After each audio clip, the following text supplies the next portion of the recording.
بسم اللہ الرحمن الرحیم۔ السلام علیکم ورحمۃ اللہ وبرکاتہ۔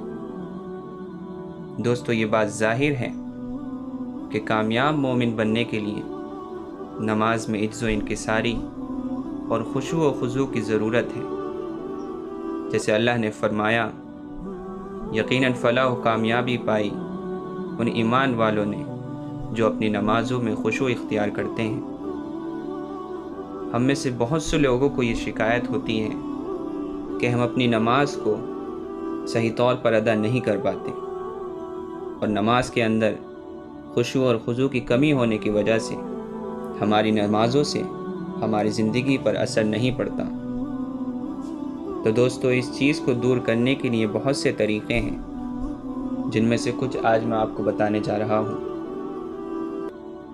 دوستو، ہم سب کو نماز کا معنی و مفہوم سیکھنا چاہیے کہ جو کچھ ہم کہہ رہے ہیں اور کر رہے ہیں اس کو ہم سمجھیں، قرات، دعا، ذکر و اذکار کے الفاظ و معنی پر غور کریں، اور ذہن میں یہ بات ہو کہ ہم اللہ کی عبادت کر رہے ہیں، اللہ کو دیکھ رہے ہیں اور اپنے رب سے گفتگو کر رہے ہیں۔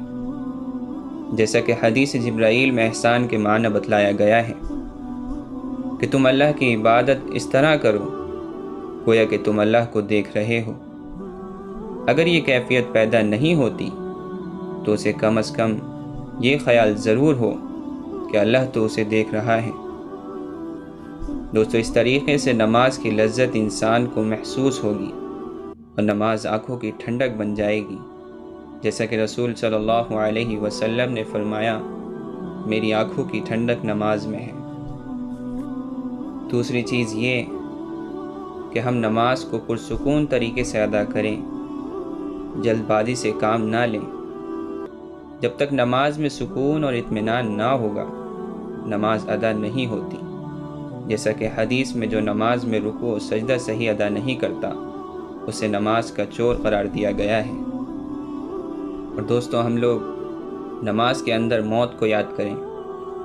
جب ہمیں موت یاد آئے گی تو نماز عمدہ طریقے سے ادا ہوگی، اور ہم اس یقین کے ساتھ نماز پڑھیں کہ شاید یہ ہماری آخری نماز ہو اور ہمیں اگلی نماز پڑھنے کا موقع نہ ملے، اور ہم ایسی سوچوں کو دور کرنے کی کوشش کریں جو ہماری نماز میں خلل ڈالتی ہیں۔ شیطان کے وسوسوں کو دور کریں تاکہ شہوات نفسانی سے دل نکل کر اللہ کی محبت میں لگ جائے۔ اسی طرح کبھی رات کا قیام کیا کریں، اور اگر ممکن ہو تو معمول بنا لیں، اس سے بھی خشیت الہی نصیب ہوتی ہے۔